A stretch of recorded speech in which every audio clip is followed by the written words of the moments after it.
Partia opozitare LSDM pretendon se VMRO po përgatit kthimin e ish kryeministrit të aratisur. Simona Cvetanovski, antare e Këshillit Ekzekutiv të LSDM-s, deklaroi se sulmet ndaj lëndëve të PSP-s janë pjesë e operacionit për rikthimin e Nikola Gruevskit.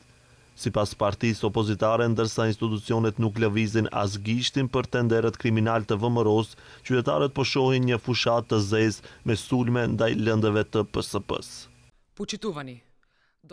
Kjo është pjesë e operacionit politik për rikthimin e Nikola Gruevskit dhe për rrëzimin e rendit juridik në vend. Hapi kyç në këtë operacion është sulmi sistematik ndaj prokurorisë speciale publike dhe ndaj aktgjykimeve që dolën nga puna e saj. Qëllimi është i qartë: diskreditimi i lëndëve, përkatësisht relativizmi i aktgjykimeve që dolën nga këto raste dhe përgatitja e terrenit për anulimin e tyre. Një përpjekje për të fshirë përgjegjësinë për krimet e pushtetit të kaluar dhe për të paraqitur si viktim të arratisurin nga drejtësia Nikola Gruevski.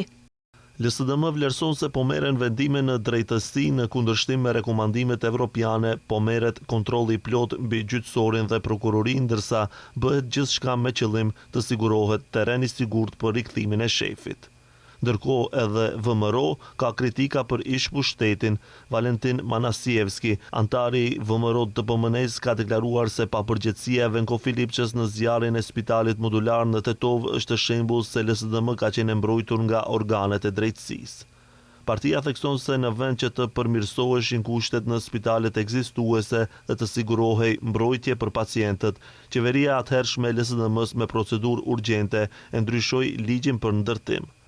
VMRO thekson se sipas pretendimeve të bëra publike nga ish prokuroria e PSP-s Leila Kadriu, në vend të paneleve cilësore me lesh guri që janë rezistente ndaj zjarrit deri në 40 minuta, janë vendosur panele me shkumpur me material që digjet lehtë.